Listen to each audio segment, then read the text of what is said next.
बिस्मिल्लाहिर्रहमानिर्रहीम। अस्सलाम वालेकुम। उम्मीद करता हूँ आप लोग ठीक होंगे। Please do this, are ya? Traitors, mate, a lot of ya. This is our country. You should be here standing with us. There's a new battle on the streets of Britain, fought with flags and calls for deportations and fear-mongering about immigrants.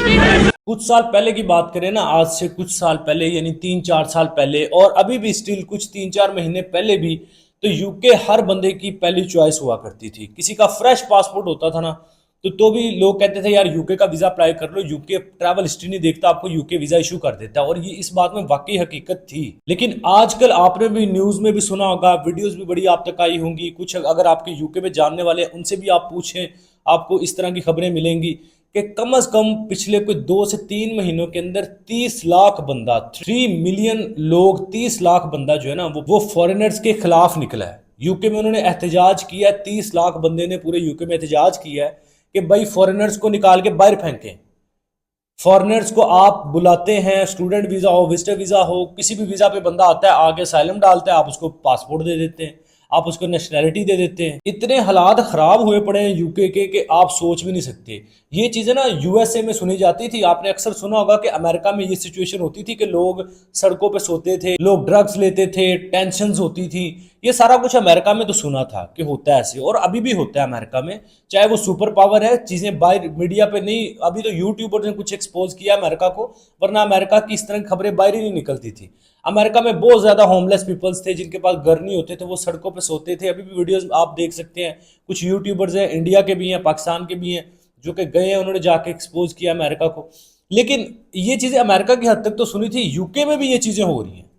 मेरे एक दोस्त है जानने वाले, उन्होंने बताया कि यार यूके में होमलेस पीपल्स की तादाद बहुत ज़्यादा बढ़ रही है, जिनके घर अपने नहीं है, जो सड़कों पे सो रहे हैं। ड्रग्स लेना शुरू कर दिया लोगों ने, जॉब्स की कमी हो गई है, बिजनेस खराब हो रहे हैं। क्यों? क्योंकि फॉरेनर बहुत आ चुका है। पाकिस्तानी, इंडियन, श्रीलंकन, ये सारे बहुत ज़्यादा फॉरेनर्स आ चुके हैं और नेशनैलिटीज़ ले चुके हैं।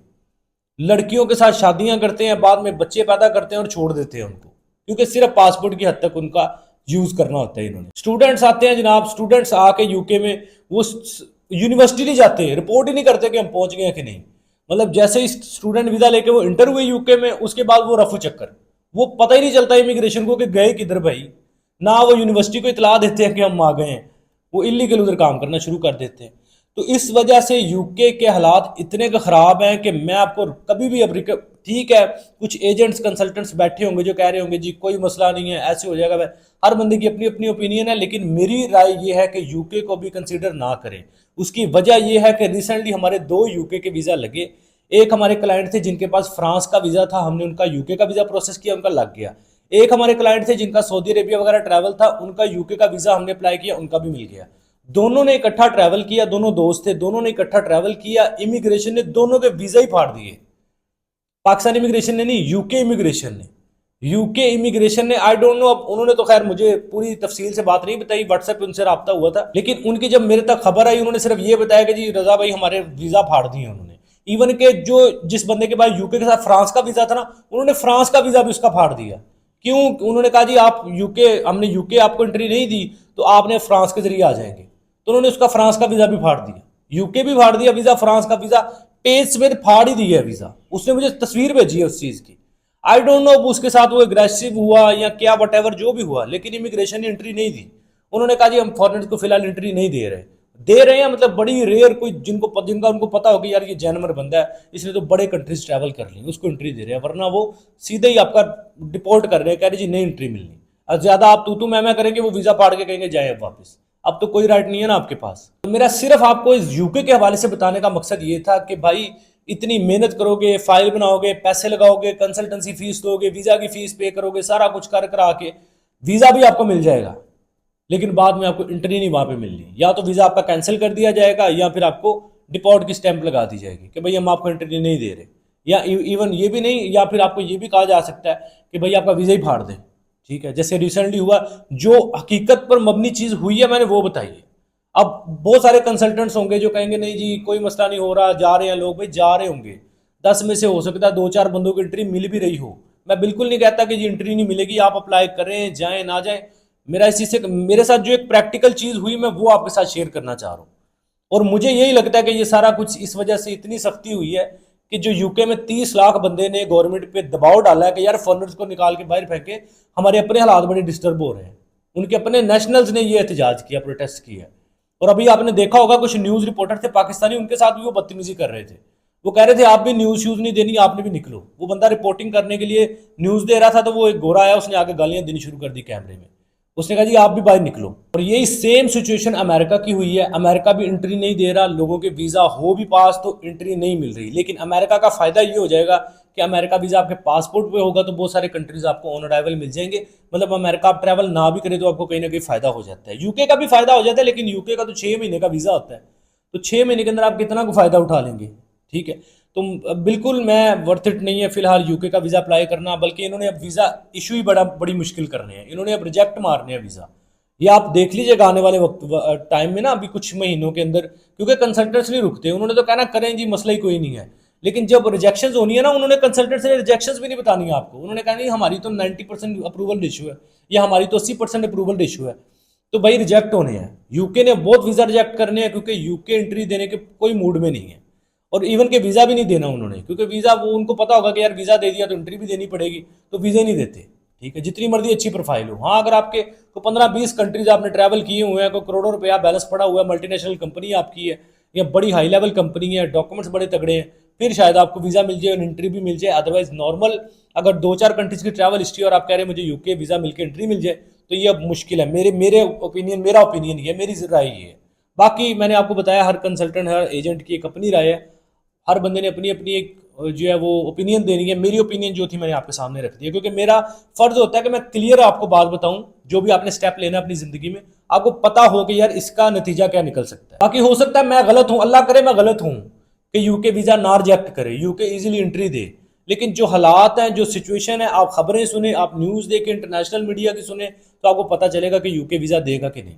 मैं अगेन कह रहा हूँ, अल्लाह करे मेरी बात झूठी साबित निकले, वीज़ा दे यूके, लेकिन यूके अभी वीज़ा नहीं देगा, पैसे ज़ाया करने वाली बात होगी। ठीक है जी। अच्छा, इसके अलावा दूसरा हमारा टॉपिक है इस वीडियो में, यूके अमेरिका को आपने टारगेट नहीं करना। ये मेरी राय है, आगे आपकी अपनी मर्जी है। यूके अमेरिका को अवॉइड करें। इवन के न्यू ईयर या क्रिसमस का आप प्लान कर रहे थे, वो भी अवॉइड कर दें।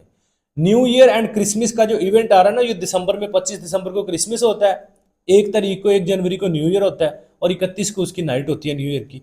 तो ये जो टाइम होता है ना, इसमें बहुत वीज़ा इशू होते हैं। अल्हम्दुलिल्लाह हमने पिछले साल बेशुमार वीज़ा लिए थे इसी स्ट्रैटेजी के ऊपर। और इस स्ट्रैटेजी के ऊपर सिर्फ हमें नहीं, जो भी बंदा वीज़ा अप्लाई करता है ना क्रिसमस और न्यू ईयर का प्लान दे के, उसको वीज़ा मिलता ही मिलता है। मतलब मिलता है से मुराद ये है कि ऐसा नहीं कि जैसी तैसी प्रोफाइल मिल जाता है, मतलब चांसेस बहुत ज़्यादा अच्छे हो जाते हैं। क्योंकि ये इवेंट्स ऐसे होते हैं कि पूरी दुनिया से, इवन के सऊदी अरेबिया जैसे मुस्लिम कंट्री है, वहाँ से लोग जाते हैं क्रिसमस इवेंट्स को या न्यू ईयर इवेंट्स को सेलिब्रेट करने के लिए। ठीक है, क्योंकि ऑब्वियसली जैसे सेलिब्रेशन इन इवेंट्स की उन कंट्रीज में होती है, like Canada, Europe, USA, America, New Zealand, ऐसे कंट्रीज में होती है, वैसे पाकिस्तान, इंडिया वगैरह में नहीं होती। तो ये एक रीजन बन जाता है, इस वजह से वीजा अप्रूवल रेशो बहुत अच्छी हो जाती है। अच्छा, अब न्यू ईयर और क्रिसमस को भी टारगेट करना है आपने, तो वो आपने गिने चुने कंट्रीज को करना है। कौन से कंट्रीज को करना है, मैं अभी कंट्रीज बताऊंगा नाम लेके, ताकि आपको पता हो कि हमने कौन सा कंट्री आपको वीजा देगा अगर ये आप स्ट्रेटेजी यूज करेंगे। पहली चीज। दूसरी चीज, अगर आप न्यू ईयर और क्रिसमस का प्लान कर रहे हैं, जो कि बहुत अच्छा एक मौका है आपके लिए विंटर सीजन में अप्लाई करने के लिए, कि ये दोनों इवेंट्स दुनिया में बहुत बड़े इवेंट्स कंसिडर होते हैं, और इन इवेंट्स के अंदर वीजा लगने के चांसेस बहुत ज्यादा होते हैं। अब आपने करना क्या है, सबसे पहली चीज, वीजा अगर क्रिसमस और न्यू ईयर का प्लान करके अप्लाई करना है ना, तो आपने इन कंट्रीज का करना है। पहले कंट्रीज का मैं आपको बता देता हूँ कि कौन सी कंट्रीज है। आइसलैंड है, क्रोशिया है, स्पेन है, यूनान है जिसको हम ग्रीस बोलते हैं, ऑस्ट्रिया है, ऑस्ट्रेलिया नहीं ऑस्ट्रिया, ये यूरोपियन कंट्री है एक। अच्छा, उसके अलावा पोलैंड है, लग्जमबर्ग है, एस्टोनिया है, स्लोवाकिया है, पुर्तगाल है, बेल्जियम है और फ्रांस है। ये ऐसे कंट्रीज हैं जो टूरिज्म, मतलब इनकी बहुत ज़्यादा हद तक, इटली भी इसमें शामिल है, लेकिन इटली की अपॉइंटमेंट बहुत एक्सपेंसिव मिलती है, इसलिए मैंने रिकमेंड नहीं किया।